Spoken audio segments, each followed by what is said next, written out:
পাটিসাপটা বানানোর মিশ্রণটা সঠিক পরিমাপে করলে কড়াইতে লেগে যাবে না, সঠিকভাবে উঠে আসবে কড়াই থেকে, আর খেতেও কিন্তু দারুণ মজার লাগবে। নমস্কার, আমি নয়না আর আপনারা দেখছেন নয়নাস হোম। এখানে আমি দু রকমের পাটিসাপটা বানিয়ে নেব। তার আগে মিশ্রণটা বানিয়ে নিচ্ছি। বানানোর জন্যে 1 কাপ পরিমাণে নিয়েছি চালের গুঁড়ো, রেগুলার বাজার থেকে কেনা।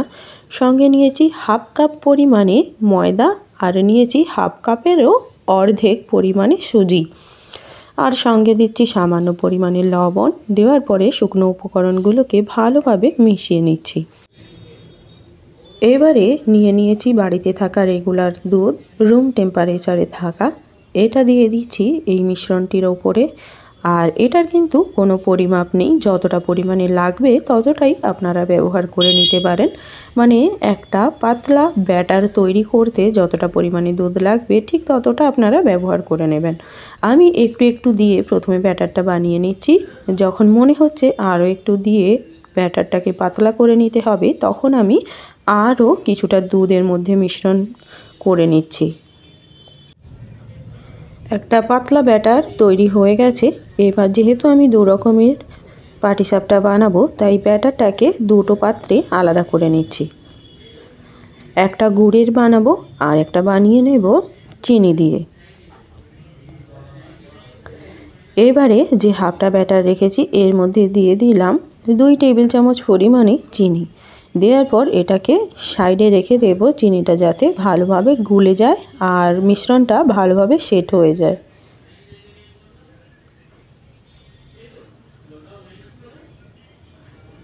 এবারে আর একটি মিশ্রণের সঙ্গে আমি এখানে দিয়ে দিচ্ছি গুড়। খেজুরের গুড় এখন বাজারে খুবই কিনতে পাওয়া যাচ্ছে, তো সেটা আমি এর মধ্যে মিক্সড করে দিচ্ছি। এটাও কিন্তু বাজার থেকেই কেনা।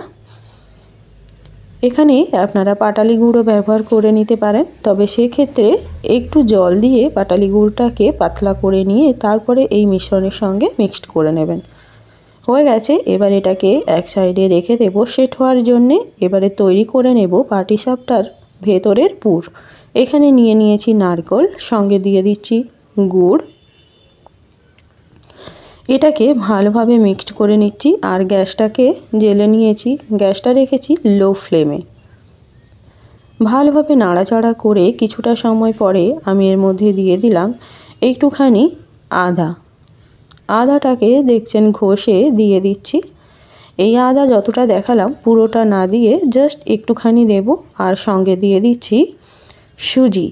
এখানে সুজি আমি নিয়েছি হাফ কাপ পরিমাণে, তাই এখানে হাফ কাপ পরিমাণে রেগুলার দুধ দিয়ে দিচ্ছি। দেওয়ার পর ভালোভাবে এটাকে মিক্সড করে নেব। আর এটা শুকনো শুকনো হয়ে গেলে গ্যাসটা অফ করে দেব। গুড়ের তৈরি পাটিসাপটা খেতে কিন্তু দারুণ মজা লাগে, আর শীতকালে গুড় বাজারে খুবই অ্যাভেলেবেল, তাই চেষ্টা করবেন গুড় দিয়ে পাটিসাপটা বানানোর। আর এই যে শুকনো শুকনো হয়ে গেছে, এবার এটাকে নামিয়ে রেখে দেব।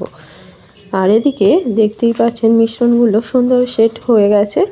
এবারে চলে যাব গ্যাসের দিকে। গ্যাসের উনুনে বসিয়ে দিয়েছি তাওয়ায় রুটি ভাজা তাওয়া, সঙ্গে দিচ্ছি ঘি। ঘিটা দিয়ে পুরো তাওয়াটাকে ব্রাশ করে নিচ্ছি। প্রথমে সাদা পাটিসাপটাগুলো বানিয়ে নেব, তাই এখানে দিয়ে দিলাম সাদা ব্যাটারটা। দেওয়ার পর ছোট্ট করে একটুখানি এটাকে বিছিয়ে দিলাম, খুব বড় করব না। এবারে এর মধ্যে দিয়ে দিলাম গুড়ের আর নারকেলের পুর। দেওয়ার পর এটাকে মুড়ে দিলেই কিন্তু রেডি হয়ে যাবে একেবারে সুন্দর পাটিসাপটা। এত ইজি পদ্ধতিতে বাড়িতে বানিয়ে নিতে পারেন একেবারে নরম নরম দারুণ পাটিসাপটা। দেখতেই পাচ্ছেন সুন্দরভাবে উঠে গেল তাওয়া থেকে। আর আরও একটি করে আমি আপনাদের দেখিয়ে দিচ্ছি। ঘি দিয়ে দিলাম, ঘিটা দেওয়ার ফলে কিন্তু দারুণ স্মেল আসছে। আর এবারে দিয়ে দিলাম সাদা ব্যাটার, দিয়ে একটু বিছিয়ে নিলাম। প্রত্যেকটা করতে কিন্তু খুব একটা বেশি টাইম লাগে না, 1-2 মিনিটের মধ্যেই কিন্তু একেবারে তাওয়া থেকে উঠে আসে। তবে এখানে একটা কথা বলে নিই, খুব বেশি চিনি বা খুব বেশি গুড় কিন্তু এই ব্যাটারের মধ্যে ব্যবহার করবেন না, তাহলে কিন্তু তাওয়াতে লেগে যেতে পারে। এটা লক্ষ্য রাখবেন, জাস্ট একটুখানি মিষ্টি করার জন্যে ব্যাটারে অল্প পরিমাণে চিনি বা গুড় ব্যবহার করবেন। খুব বেশি পরিমাণে দিয়ে দিলে কিন্তু তাওয়ার মধ্যে লেগে যাবে আর তখন ভেঙে যেতে পারে। এবারে একটা লোহার কড়াইতে দিয়ে দিচ্ছি ঘি, দিয়ে একই পদ্ধতিতে ব্রাশ করে নিচ্ছি। সঙ্গে এখানে দিয়ে দেব গুড়ের পাটিসাপটার ব্যাটার, দিয়ে এটাকেও এভাবে বিছিয়ে দেব।